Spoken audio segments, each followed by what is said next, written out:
ഇന്നലെ വന്ന ഒരു 30 വയസ്സായ ഒരു സ്ത്രീ. അവർക്ക് ഭയങ്കര ക്ഷീണമായിരുന്നു. ക്ഷീണം എന്ന് പറഞ്ഞാൽ അവർക്ക് ഒരു ജോലിയും മര്യാദയ്ക്ക് ചെയ്യാൻ പറ്റാത്ത ഒരവസ്ഥ. കുറച്ചെന്തെങ്കിലും ചെയ്യുമ്പോഴേക്കും ഒന്ന് പോയി കിടക്കണം. അതുപോലെ തന്നെ അവർക്ക് ഭാരം കൂടി വരുന്നുണ്ട്. അപ്പോൾ നമ്മൾ കൂടുതൽ ചോദിച്ചപ്പോൾ അവർ ഒരു വർഷമായിട്ട് ഈ ക്ഷീണമായിട്ട് ബുദ്ധിമുട്ട് അനുഭവിക്കുന്നുണ്ട്. അപ്പോൾ അവർ ഹോസ്പിറ്റൽസിൽ കാണിച്ചിട്ടുണ്ട്, ടെസ്റ്റുകൾ ചെയ്തിട്ടുണ്ട്. കൂടുതൽ ചോദിച്ചപ്പോൾ അവർ തൈറോയിഡൊക്കെ ടെസ്റ്റ് ചെയ്തിട്ടുണ്ടെന്ന് പറഞ്ഞു. നമ്മൾ ഒന്നുകൂടെ തൈറോയിഡ് ടെസ്റ്റ് ചെയ്യിപ്പിച്ചു. അപ്പോൾ തൈറോയിഡ് നോക്കിയപ്പോൾ അതിൽ ആൻറ്റിബോഡി ടെസ്റ്റ് കൂടി ചെയ്തു. അപ്പോൾ അത് ആൻറ്റിബോഡി പോസിറ്റീവായിരുന്നു. പിന്നെ നമ്മൾ സംസാരിക്കുന്നത് തൈറോയിഡ് രോഗങ്ങളെക്കുറിച്ചാണ്. ഞാൻ doctor Faliha Aslam, medicare homeopathy, Vaniyambalam.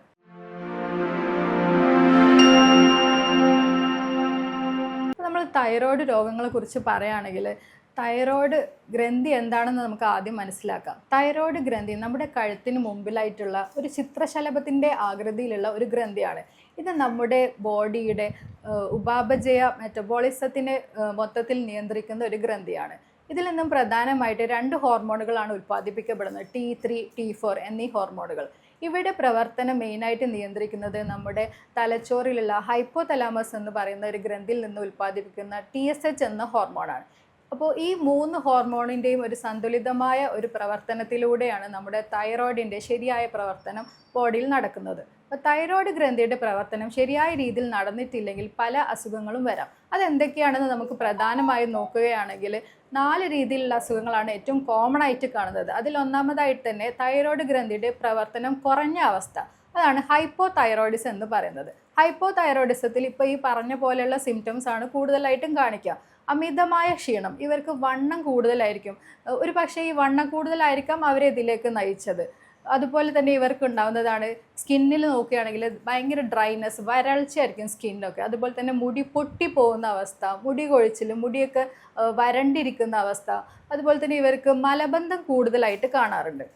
ഇനി മറ്റവരുടെ ലക്ഷണങ്ങൾ നോക്കുകയാണെങ്കിൽ ഇവർക്ക് ഇനി പ്രഗ്നൻസിയിലൊക്കെ ആണെങ്കിൽ പ്രഗ്നൻസി അവർക്ക് ഗർഭം അലസിപ്പോകാനും അതുപോലെ തന്നെ ഡെലിവറിയിലൊക്കെ ബുദ്ധിമുട്ടുണ്ടാകുന്നതായിട്ടൊക്കെ കണ്ടിട്ടുണ്ട്. ഈ അമിതക്ഷീണം പറഞ്ഞ പോലെ തന്നെ ഇവർക്ക് വിശപ്പ് കുറവായിരിക്കും. ഇവർ ഭക്ഷണം കഴിക്കുന്നത് വളരെ കുറവാണെങ്കിൽ ഇവരുടെ വണ്ണം കൂടി വരുന്നതായിട്ടാണ് കണ്ടത്. അത് പ്രധാനമായിട്ട് ഒരു നീര് വന്ന പോലത്തെ ഒരു അവസ്ഥയാണ്. ഇവർക്ക് പലപ്പോഴും തൊട്ടാൽ ഇവർ പറയും ഇങ്ങനെ തൊടല്ലേ, വേദനിക്കുന്നു, സ്കിന്ന് തൊടുമ്പോഴേക്കും അവർക്ക് വേദനയാവുന്ന അവസ്ഥ. ഒരു ബ്ലോട്ടഡ് ഫീലിംഗ് ആണ് ഇവർക്കുള്ളത്. ഇത് ശരിയായ ഒരു ഭാരമല്ല, ഇതൊരു നീര് വന്നത് കൊണ്ടുള്ള ഒരു ഭാരത്തിൻ്റെ ഒരു അവസ്ഥയാണ് ഇവർക്ക് കാണുന്നത്. ഇനി സ്ത്രീകളിലാണ് ഇത് ഏറ്റവും കൂടുതലായിട്ട് കാണുന്നതെന്ന് പറഞ്ഞല്ലോ. അപ്പോൾ സ്ത്രീകളിൽ പ്രധാനമായിട്ടും ഇവർക്ക് പീരിയഡ്സ്, രക്തസ്രാവത്തിലുള്ള മാറ്റങ്ങൾ കാണാറുണ്ട്. സാധാരണ 2-3 ദിവസം ആവുന്ന ബ്ലീഡിങ് ഇവർക്ക് കൂടുതലായിട്ട് 4-5 ദിവസമായിട്ട് കൂടുന്നതായിട്ട് കണ്ടിട്ടുണ്ട്. അതുപോലെ തന്നെ ബ്ലീഡിങ്ങിൻ്റെ അളവിലും കൂടുതലായിട്ട് കാണാറുണ്ട്. പിന്നെ അതുപോലെ തന്നെ ചില അവസ്ഥകളിൽ കൊളസ്ട്രോൾ മെറ്റബോളിസത്തിനെ ഇത് ബാധിക്കാറുണ്ട്. അതുപോലെ തന്നെ BP ഉള്ള പേഷ്യൻസിൽ ചിലപ്പോൾ BP കൂടാറുണ്ട്.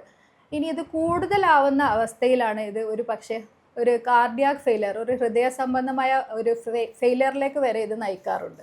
ഇനി നമ്മൾ രണ്ടാമത്തെ തൈറോയിഡിൻ്റെ അവസ്ഥ നോക്കുകയാണെങ്കിൽ ഹൈപ്പർ തൈറോയിഡിസം എന്ന് പറയും. ഹൈപ്പർ തൈറോയിഡിസത്തിൽ ഇപ്പം നമ്മൾ പറഞ്ഞ ഈ ലക്ഷണങ്ങളുടെ എല്ലാം എക്സാക്ട്ലി ഓപ്പോസിറ്റ് ആയിട്ടുള്ള ലക്ഷണങ്ങളാണ് കാണുന്നത്. ഇവർക്ക് ശരീരം കൂടുതലായിട്ട് മെലിയുന്നതായിട്ടാണ് കണ്ടിട്ടുള്ളത്.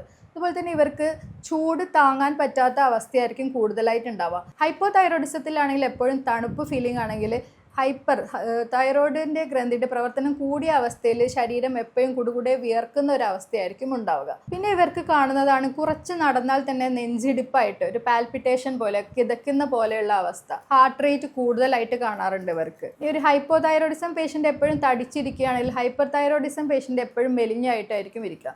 അവർക്ക് മലബന്ധമാണ് ഉണ്ടാവുന്നതെങ്കിൽ ഇവർക്ക് സാധാരണ ലൂസ് സ്റ്റൂളായിട്ട് 1-2 അതിലധികം തവണ വയറ്റിൽ നിന്നും മോഷൻ പോകുന്നതായിട്ടാണ് കണ്ടിട്ടുള്ളത്. ഇനി മെൻസസിൻ്റെ കാര്യം നോക്കുകയാണെങ്കിൽ അവർക്ക് പീരീഡ് കൂടുതലായിട്ടാണ് കാണുന്നുണ്ടെങ്കിൽ ഹൈപ്പർ തൈറോയിഡിസത്തിൽ എപ്പോഴും ബ്ലീഡിങ് കുറവായിട്ടും ദിവസം 5-6 ദിവസത്തിന് പകരം 2-3 ദിവസമായിട്ട് ചുരുങ്ങുന്നതായിട്ടും പീരീഡ് വരാത്ത രീതിയിലുമുള്ള അവസ്ഥകളും കാണാറുണ്ട്. ഇതും പ്രഗ്നൻസിയെ പല രീതിയിലും കോംപ്ലിക്കേറ്റ് ചെയ്യാറുണ്ട്. അപ്പോൾ ഈ 2 അവസ്ഥയിൽ നമ്മൾ ബ്ലഡിൽ ടെസ്റ്റ് ചെയ്യുകയാണെങ്കിൽ നമുക്ക് T3, T4 നമ്മൾ ആദ്യം പറഞ്ഞ ആ ഹോർമോണിൻ്റെ അളവിൻ്റെ ഒപ്പം തന്നെ TSHൻ്റെ അളവ് കൂടി നോക്കുക. അപ്പോൾ ഇത് രണ്ടും നോക്കുകയാണെങ്കിൽ നമുക്ക് ഹൈപ്പോ തൈറോയിഡിസത്തിൽ എപ്പോഴും T3, T4 കുറവായിട്ടും TSH കൂടുതലായിട്ടായിരിക്കും കാണുക. അതുപോലെ തന്നെ ഹൈപ്പർ തൈറോയിഡിസത്തിലാണെങ്കിൽ T3, T4 കൂടുതലായിട്ടും TSH കുറവായിട്ടായിരിക്കും കാണുക. ഇനി ഇതിലുപരിയായിട്ട് നമ്മൾ ഈ പറഞ്ഞ ഈ ഒരു കേസിൽ ഇത് ഹാഷിമോട്ടോസ് തൈറോയിഡൈറ്റിസ് എന്ന ഒരു ഓട്ടോ ഇമ്മ്യൂൺ രോഗമാണ്. തൈറോയ്ഡ് രോഗങ്ങളിൽ ഇപ്പോൾ ഏറ്റവും കൂടുതലായിട്ട് നമ്മൾ കാണുന്നതാണ് ഓട്ടോ ഇമ്മ്യൂൺ തൈറോയ്ഡ് രോഗങ്ങൾ. അതിൽ വരുന്നതാണ് ഹാഷിമോട്ടോസ് തൈറോയിഡൈറ്റിസ്, അതുപോലെ തന്നെ ഗ്രേവ്സ് ഡിസീസ് പോലെയുള്ള തൈറോയ്ഡ് രോഗങ്ങൾ. ഇത് കൂടുതലായിട്ടും ഹാഷിമോട്ടോസ് ഈ ഹൈപ്പോ തൈറോയിഡിസത്തിൻ്റെ പറഞ്ഞ പോലെയുള്ള ലക്ഷണങ്ങളാണ് കാണിക്കുന്നത്. അപ്പോൾ അതിൽ നമ്മൾ ചിലപ്പോൾ T3 T4 TSHലൊന്നും സാധാ ബ്ലഡ് ടെസ്റ്റ് തൈറോയിഡിൻ്റെ ചെയ്യുമ്പോൾ അതിൽ മാറ്റങ്ങൾ ഉണ്ടാവില്ല. അത് കൂടുതലായിട്ട് നമ്മൾ ആൻറ്റിബോഡി ടെസ്റ്റും തൈറോയിഡ് സ്കാനിങ്ങും ഒക്കെ ചെയ്യുമ്പോഴാണ് അതിന് കറക്റ്റായിട്ട് നമ്മൾ ഡയഗ്നോസിൽ എത്തുകയുള്ളൂ. പിന്നെ ഈ രണ്ട് കേസിലാണെങ്കിലും നമ്മൾ ഡയറ്റ് നോക്കുകയാണെങ്കിൽ ഹൈപ്പോ തൈറോയിഡിസം ഉള്ള പേഷ്യൻ്റ് ഇത് കൂടുതലായിട്ടും പണ്ട് കാലങ്ങളിലാണ് കണ്ടിട്ടുള്ളത്. ഇപ്പോൾ നമ്മൾ കേരളത്തിലൊക്കെ ആണെങ്കിൽ നമ്മൾ കുറച്ചുകൂടി സീഷോറിലും ഒക്കെ താമസിക്കുന്നവരും ഇന്ന് കൂടുതലായിട്ട് നമ്മളുടെ ഉപ്പിൻ്റെ ഉപയോഗം അയഡിൻ ചേർത്ത ഉപ്പാണ് വരുന്നത്. ഇത് പണ്ട് കാലങ്ങളിൽ അയഡിൻ്റെ ഡെഫിഷ്യൻസി കൊണ്ടുവരുന്ന ഒരു രോഗമായിരുന്നു. പക്ഷേ ഇത് ഇന്നൊരിക്കലും അയഡിൻ ഡെഫിഷ്യൻസി നമ്മുടെ കേരളത്തിൽ ഇന്ന് നമ്മൾ അനുഭവിക്കുന്നില്ല. കാരണം നമ്മൾക്ക് അയഡിൻ കൂടുതലായിട്ട് ഉണ്ടാവുന്ന പ്രശ്നങ്ങളെ ഇപ്പോൾ കൂടുതലായിട്ടുള്ളൂ.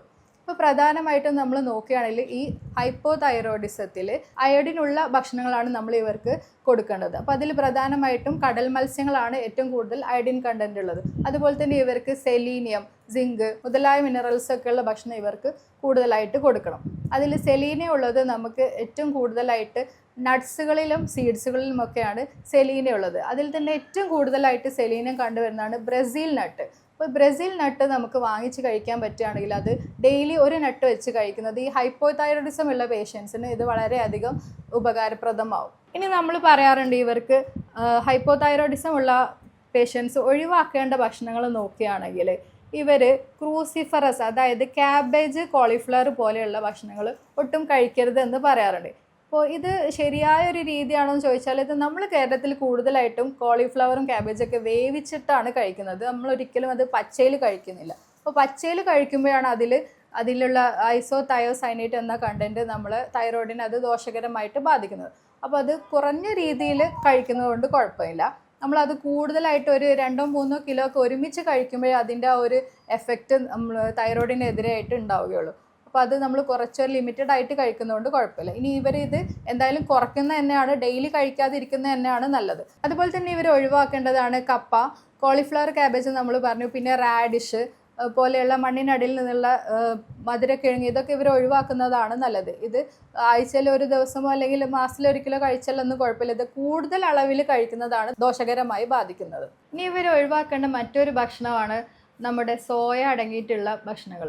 ഇനി ഹൈപ്പർ തൈറോയിഡിസത്തിൻ്റെ അതുപോലെ ഈ ഗ്രേവ്സ് ഡിസീസിൻ്റെ ഒക്കെ കാര്യത്തിൽ നോക്കുകയാണെങ്കിൽ നമ്മൾ ഇവർക്ക് കൂടുതലായിട്ട് നമ്മൾ അയഡിൻ ചേർത്ത ഭക്ഷണങ്ങളുടെ ആവശ്യമില്ല. സാധാരണ കല്ലുപ്പ് ഉപയോഗിക്കുന്നതാണ് ഇവർക്ക് നല്ലത്. കാരണം ഇവർക്ക് അയഡിൻ്റെ അളവ് കൂടിയിട്ട് വരുന്ന അവസ്ഥയാണ്. അപ്പോൾ നമുക്ക് ഇവർക്ക് ഇതിന് പകരമായിട്ട് സാധാ ഉപ്പിന് പകരം നമ്മൾ കല്ലുപ്പ് ഉപയോഗിക്കുക. അതുപോലെ തന്നെ ഇവർ പാലും പാലുൽപ്പന്നങ്ങളും പനീർ മുതലായവയൊക്കെ കുറയ്ക്കുന്നതാണ് ഇവർ നല്ലത്. ഇവർക്ക് സോയ പ്രൊഡക്ട്സ് ഒക്കെ കഴിക്കാം. അതുപോലെ തന്നെ ഇവർക്ക് ക്രൂസിഫറസ് ആയിട്ടുള്ള ക്യാബേജും കോളിഫ്ലവർ അതുപോലെയുള്ള എല്ലാ ഭക്ഷണങ്ങളും ഇവർക്ക് കഴിക്കാം. പിന്നെ ഈ 2 രോഗമുള്ളവരാണെങ്കിലും നമ്മൾ കൂടുതലായിട്ടുള്ള ഈ സോഫ്റ്റ് ഡ്രിങ്ക്സ്, ചായ, കാപ്പി അതുപോലെയുള്ള കാർബണേറ്റഡ് ഡ്രിങ്ക്സും ഇതൊക്കെ പരമാവധി കുറയ്ക്കുന്നത് തന്നെയാണ് നല്ലത്. അതുപോലെ തന്നെ മൈദയും ഗോതമ്പ് അടങ്ങിയിട്ടുള്ള ഭക്ഷണങ്ങളൊക്കെ കുറയ്ക്കുന്നത് തന്നെയാണ് നല്ലത്. ഏറ്റവും കോമൺ ആയിട്ട് ചോദിക്കുന്ന ഒരു ചോദ്യമാണ് ഗ്ലൂട്ടൻ അടങ്ങിയിട്ടുള്ള ഭക്ഷണങ്ങൾ കഴിച്ചു കഴിഞ്ഞാൽ അത് തൈറോയിഡിനെ ദോഷകരമായിട്ട് ബാധിക്കുമെന്നുള്ളത്.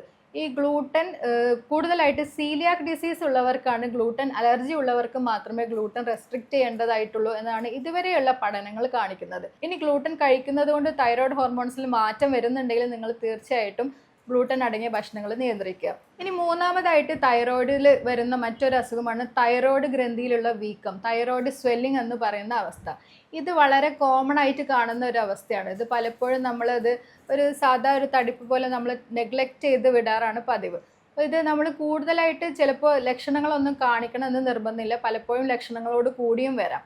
ഇത് ഒരു പേഷ്യൻ്റ്, ഒരു 19 വയസ്സുള്ള ഒരു പേഷ്യൻ്റ് ഇന്നലെ മിനിയാന്ന് വന്നതായിരുന്നു. അപ്പോൾ അവരുടെ തൈറോയ്ഡ് ജസ്റ്റ് ഒരു എക്സാമിനേഷനിൽ അവർ വേറെ പീരിയഡ് സംബന്ധമായിട്ടുള്ള ഒരു അസുഖമായിട്ട് വന്നതായിരുന്നു. അപ്പോൾ നമ്മൾ ജസ്റ്റ് ഒന്ന് എക്സാമിനേഷൻ ചെയ്തപ്പോഴാണ് ഇവർക്ക് തൈറോയ്ഡ് ഗ്രന്ഥിയിൽ ഒരു വീക്കം തോന്നി. അപ്പോൾ തന്നെ അത് ടെസ്റ്റ് ചെയ്യാൻ വിട്ടു. അപ്പോൾ TSH ലെവൽ വളരെ ഹൈ ആയിരുന്നു, 10ന്റെ മുകളിലായിരുന്നു. അപ്പോൾ നമ്മളിതൊക്കെ ആക്സിഡൻ്റൽ ആയിട്ടായിരിക്കും ഒരു പക്ഷേ നമ്മളിത് ശ്രദ്ധിക്കപ്പെടുകയും ടെസ്റ്റ് ചെയ്യുകയും കണ്ടുപിടിക്കുകയും ഒക്കെ ചെയ്യുന്നത്. അപ്പോൾ അങ്ങനെ വീക്ക് ഉണ്ടെങ്കിൽ തീർച്ചയായിട്ടും നിങ്ങൾ അതിൻ്റെ ടെസ്റ്റുകൾ കറക്റ്റായിട്ട് ചെയ്യുക. അതിനനുസരിച്ചുള്ള ചികിത്സ എടുക്കുകയാണെങ്കിൽ അത് പൂർണ്ണമായിട്ടും മാറാറുണ്ട്.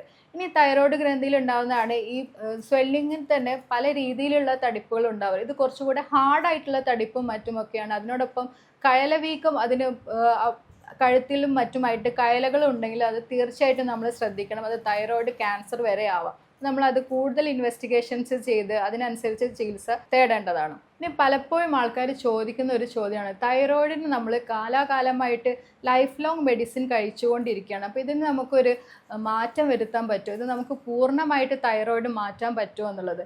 തീർച്ചയായിട്ടും നമുക്ക് ഹോമിയോപ്പതിയിൽ തൈറോയിഡ് പൂർണ്ണമായി മാറ്റാൻ പറ്റിയിട്ടുണ്ട് എന്ന് തന്നെയാണ് പറയാനുള്ളത്. ഇത് കറക്റ്റായിട്ട് ഓരോ രോഗിയുടെയും ഒരു രീതിയും ലക്ഷണങ്ങളും അനുസരിച്ച് നമ്മൾ ചികിത്സിക്കുകയാണെങ്കിൽ, കറക്റ്റായിട്ടുള്ള ഹോമിയോപ്പതിക് മെഡിസിൻ കഴിക്കുകയാണെങ്കിൽ ഇത് പൂർണ്ണമായിട്ട് ഒരു 3 മുതൽ 6 മാസം വരെ കറക്റ്റായിട്ട് മെഡിസിൻ കഴിച്ചാൽ ഇത് പൂർണ്ണമായിട്ടും മാറിയിട്ടുണ്ട്. അപ്പോൾ ഇതുമായിട്ട് ബന്ധപ്പെട്ട നിങ്ങളുടെ സംശയങ്ങൾ, ഇതുമായിട്ട് ബന്ധപ്പെട്ട നിങ്ങൾ അനുഭവിക്കുന്ന എന്തെങ്കിലും ലക്ഷണങ്ങൾ ഉണ്ടെങ്കിൽ നിങ്ങൾ ഈ താഴെ കാണുന്ന നമ്പറിൽ നിങ്ങൾക്ക് മെസ്സേജ് ചെയ്യാവുന്നതാണ്. അപ്പോൾ നമുക്ക് മറ്റൊരു വീഡിയോയുമായി വീണ്ടും കാണാം. നന്ദി, നമസ്കാരം.